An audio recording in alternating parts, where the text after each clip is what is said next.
We are back on the Slambretta build.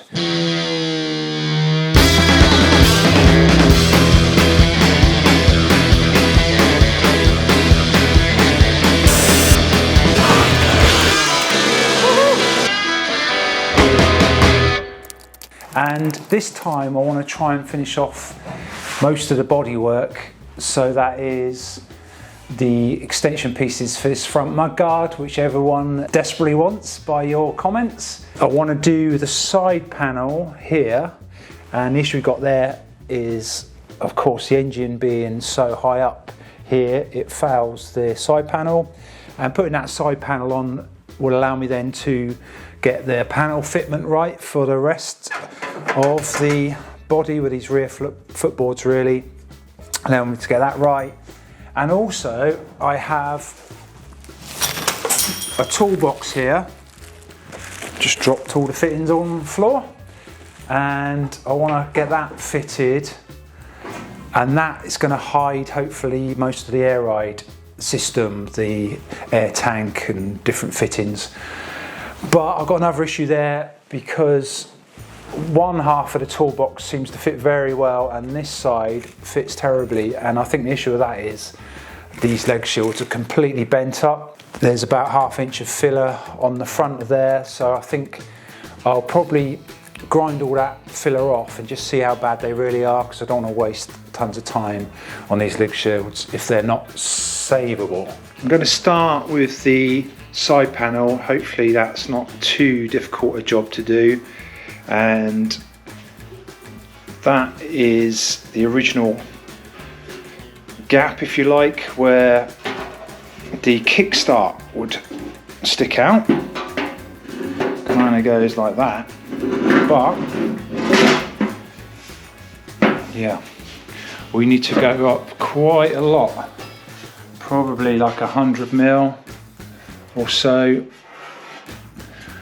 to allow that panel to sit down properly. The other thing I've done is purchased a Series 2 style kickstart, and if anyone's ever wondered the difference between a Series 1-2 kickstart and a Series 3 kickstart, just to clarify, that engine is from a Series 3.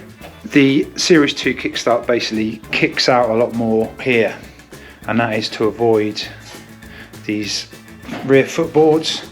But looking at it, it's still pretty tight, so I'm not 100% sure it's going to work. I think what I'm going to do is offer the side panel up. It's going to stick out obviously, and then I'm going to do a reach around. That sounds wrong, but I'm going to try and get in behind here and actually mark where this kickstart shaft is on the panel. Then I can drill a pilot hole, and then I'm probably going to do a hole saw there and then cut up, try and make it look as neat as possible. So just stick this panel on best I can. It's kind of roughly where it's going to go. Obviously it's not fitting on the back there. Now I'm just gonna sort of get in here. I've got a light, see what I'm doing a little bit. I'm not sure if you can see in there, that is the kickstart shaft. I've just got my Sharpie pen, I'm just trying to draw an outline around it. Got it marked up. Let's get it on the desk here. And you can see how much further up it is to the original cutout. So I'm going to put a little pilot hole in the centre of there. Then I've got a 57mm hole saw, which is roughly the circumference of this original cutout.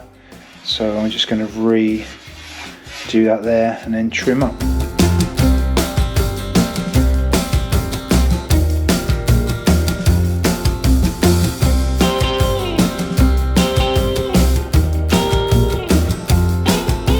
Now that didn't turn out quite as I expected. Let's have a closer look. Yeah, not quite central, and actually the panel's hitting this part of the side casing there. But it's not the end of the world. I think I'm just gonna kind of freehand it there with a Sharpie. We got kind of, if I've got a slightly bigger gap around here, it's gonna be fine. And obviously, yeah, I'm not sure whether I'm gonna do like a a curved line nail straight. Anyway, let's get this bit cut out correctly first.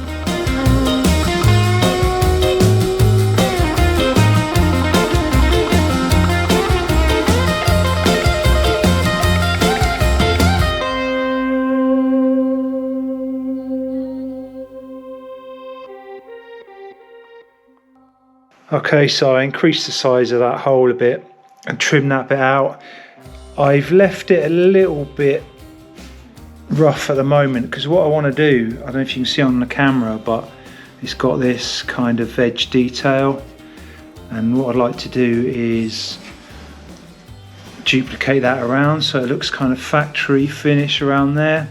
Probably going to need a bead roller or something to do that. I am looking to invest in a bead roller, but something I completely didn't think about is when you put this kickstart on, this stop, if you like, which goes to the underside of the side casing there, yeah, the engine's so high up, so not sure what I'm going to do. I'm just going to obviously have to make this much bigger to allow for this kickstart to work. Okay, I've been thinking about this, and there's just no nice way to cut this out to accept the kickstart. It was just going to look like a weird hole. I mean, if I have to, I have to. Normally this part of the kickstart rests up under there, but I'm wondering whether we can just cut that piece off. Does that cause a problem? So I think I'm going to message the Bristol Slambretta Club and just see if anyone knows whether me cutting this part off is going to cause an issue there with the kickstart floating or not, before I hack any more of that side panel. So for now, I'm just going to call that done, that side panel, and yeah, move on to the next job. Actually, this looks pretty good from distance. I'm really pleased to get that second panel on. Starting to look full-bodied now. I've been putting this job off for a while, and I'm going to take these leg shields off. Got my grinder with a wire wheel thing on the end there. I'm just gonna get all this paint and filler off. It's going to be a horrible messy job. I'm not going to do it in the workshop because it will just fill the place with dust. So yeah, I'm going to get an old jacket on, take the leg shields outside, and just get this down to bare metal. As I keep saying, you can feel on the inside of the leg shields it's had damage. See how bad the leg shields really are. Online, and another set of leg shields is going to be like 250 to 300 pounds.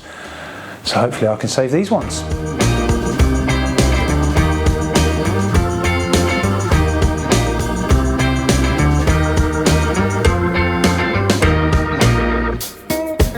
That was taking way longer than it should have, and I haven't even got much done, but that took me half an hour just to wire brush that part. I tried to get some on the inside off as well. I can't over exaggerate how thick and how hard this filler is.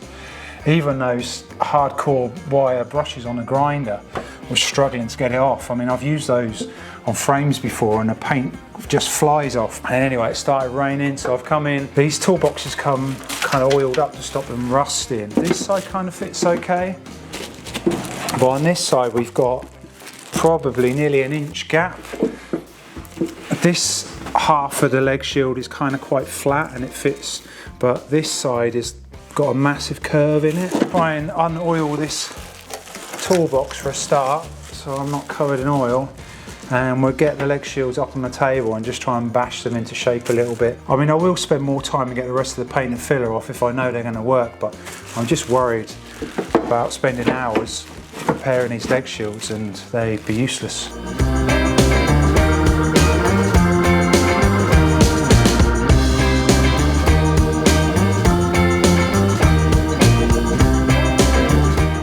Pulled off the toolbox door so you can get a better look, and this is what I'm talking about. If you look inside, it's not fitting too bad. It's roughly in the sort of position, and this bit here is not too far off. You need to fit a rubber in there, so we're tight against it there. That's stopping it getting any tighter, but this has got a bit of a gap here, so this one even needs flattening out a little bit, but this side is the bad side. You see it's flush there, but look, massive gap. So these just This one needs a bit of flattening. Well, in fact, you can kind of see, I know I'm on a bit of got a bit of tissue under there, but you can see what's happening. This bit's really twisted. It needs to sort of come right back in. I'm not sure if there's an exact position you're supposed to fit these. I've seen some of them really low on the leg shields. I've seen some of them really high. I think it'll find a natural place once I flatten these out a bit. And I'm thinking probably fairly high because I want to set my air ride controls probably in here somewhere or in the door. I'm not quite sure yet. I have been struggling with the fitment of this. Anyway, I've got it much closer. Don't forget we need to leave a little gap for the rubber. So that side is pretty close. But what I discovered is this side, if you can see in the middle, is kind of touching, and then the gap top and bottom is roughly the same as the other side. So I took some measurements, just measuring from point to point, and this side is about 1 centimetre longer than this side. So these things obviously pressed out of a bit of steel, but they're cut pretty crudely. So I was hoping not to have to cut this toolbox, but actually what I'm going to do is just trim that centre down to follow the line of the leg shields. I have just knocked off the corners here as well, on all the corners, because the rubber would never go around a tight corner. So if you can see there, I've just rounded off all the corners to help the rubber to fit. But anyway, I'm going to offer this up. I think scribe a line to follow the leg shields. Yeah, try and get this side fitting the same as the other side. I've been trimming away at this thing for way too long, and I got the fitment. It's not too bad. The more I stare at this thing though, the more non-symmetrical it appears to be. This bit here is much deeper than on this side, so I probably need to trim a bit more off here. There's a little gap, but you know, obviously I need to get the rubber seal in, and I've ended up cutting quite a bit of these side bits off, top and bottom, because I did try the rubber seal and there's no way this would even fit over this section here with the rubber seal on. But I don't want to get too precise with this toolbox because I'm still a little undecided whether I should just buy a new set of leg shields. These ones are in such bad condition, not sure if I'm wasting my time with them or not. So I'm going to leave the toolbox as it is for now. It's fitting not too bad. And the main reason for fitting this toolbox is to try and hide all the air ride system. I just started having a think about that. I've got this tank here, if it's out of the way. I've got the air tank there and the compressor sat there. It is pretty tight, and in fact I'm probably going to have to move one of these outlets. I'm probably going to have to chop that one or block this one up and then have another one facing this way. This works quite well with the air compressor. It can be like a straight shot across. One, I can't remember now exactly, one's going to be for the switch, so when it reaches a certain pressure it's going to be on and off. I need a drain on the bottom there, obviously air in and air out. But then the other thing I want to think about is the controls, and there just isn't really room to sit them in here. I did wonder about actually sitting them in the top of the door here, but I could weld that door shut, and I was thinking about having this whole thing to flip open, but it's just going to put pressure, I think, on the airlines if it keeps opening and closing. So I'd like to set all the air system permanently inside there. I can kind of almost like hard line it in, or at least, you know, make sure the airlines don't need to move at all. And so I'm thinking actually to mount this inside, so you know, you pull the door down and then it'll actually be there. The good thing about that is I can hide it away, so once this door's closed you won't see it, and also it protects it from the weather. Not wishing to get sidetracked with installing the air ride system, this episode is just really about doing the bodywork. So I think I'm just going to throw some temporary bolts in the toolbox there, put leg shields back on the scooter, and let's move on to the mudguard and do a bit of work on that. Got the leg shields back on. Looks really smart, the toolbox actually there, with the panel starting to come together. Mudguard. Now, before I put these pieces down here, I don't know what you want to call them, the extension pieces, skirts, I want to get this fitting a bit better, because hopefully you can see there where this mudguard has come up. It doesn't really fit the leg shields that well. Obviously the further down it goes, there's a tighter curve, so this curve's kind of wrong. So I think first I'm just going to trim this back, and that's going to actually help raise this mudguard a little bit here, because I've got a bit of a gap between the horn cover. So that's the first job, and then we'll have a look at making some CAD, cardboard aided design templates to go there.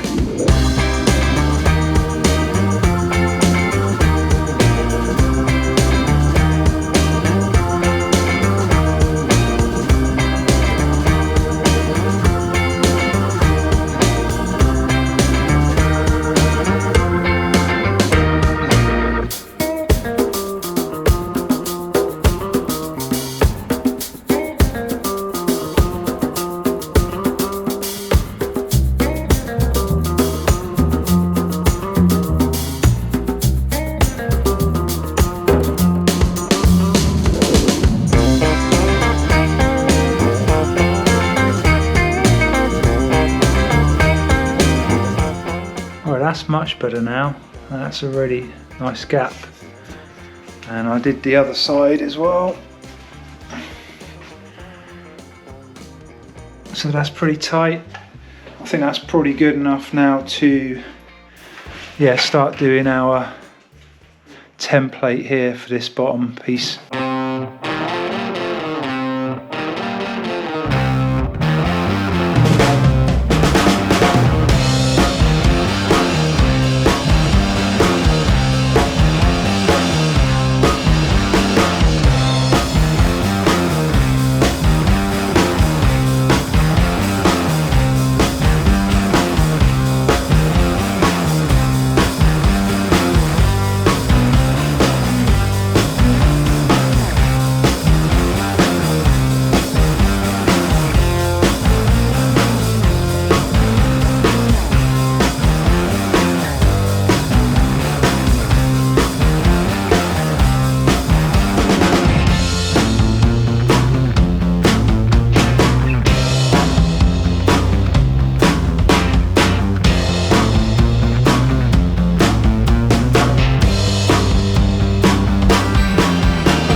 So this piece is kind of getting there. I was using this part of the hoover just to get my curves there. Obviously it needs trimming to shape. I've made it a bit oversized, but it flows quite nicely there. I need to cut this to fit the leg shields as well. But what I think I'm going to do next is get the other side caught up, because I obviously want it to be symmetrical. Well, I've been struggling a bit to get each side symmetrical. Everything's a bit battered, but this one seems to fit up a bit nicer than this one. But the actual pieces of metal are roughly the same. I think what I'm going to do is just clean up this mudguard. I'm going to put some tacks on here, and then I'll pull the mudguard off and get it up on the bench and just see if we can just even things up a little bit. and then yeah, I'll throw it back on and maybe we'll find the right line to cut.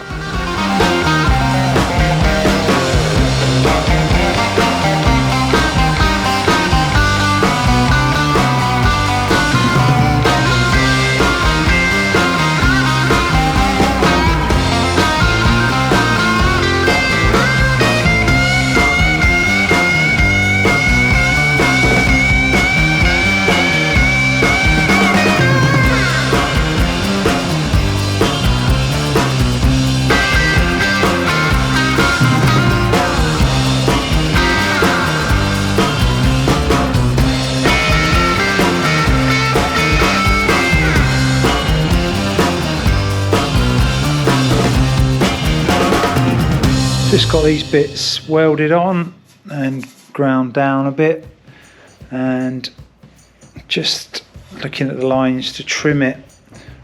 It's hanging down slightly there, so I'm just going to trim this bit.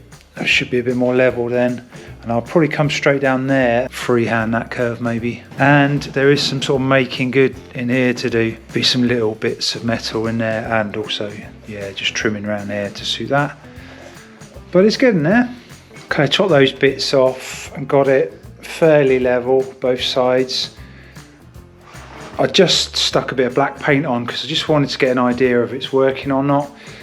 There's still some little infill pieces. I need a little infill triangle there and a little bit inside there. And I think what's going to make a massive difference is I really need to buy a bead roller, and then I need to put an edge on this, because at the moment it's just a flat piece of metal obviously stuck on there. But I think if I can follow this detail around the edge, that'll really make all the difference. It's just really the devil's in the detail, I think. But from a distance it's looking pretty good, and I'm even liking the angle on the slot of the panel there. And of course it looks pretty smart with the toolbox there, which is going to hide all the air ride. And that's unfortunately all I've got time for this episode, but progress is progress. Really happy to get this side panel on there, the toolbox which is going to hide the air ride. I could literally spend 3 or 4 days just on this mudguard, I think, just getting it perfect, but it's moving forward. Yeah, please let me know your thoughts on that mudguard, if this is kind of what you're expecting with these sort of extension pieces here. Really love to know your thoughts. And the Slambretta t-shirt is in stock, new design. And we've actually sold around half of these already. Thank you so much for everyone that's bought one. Head over to freakcity.co.uk and yeah, pick up one of these. We're shipping all around the world. Thank you again for watching. If you haven't already, please hit the subscribe button, give us a like, leave us a comment. You can find us on Facebook and Instagram, and we'll see you on the next one. Cheers.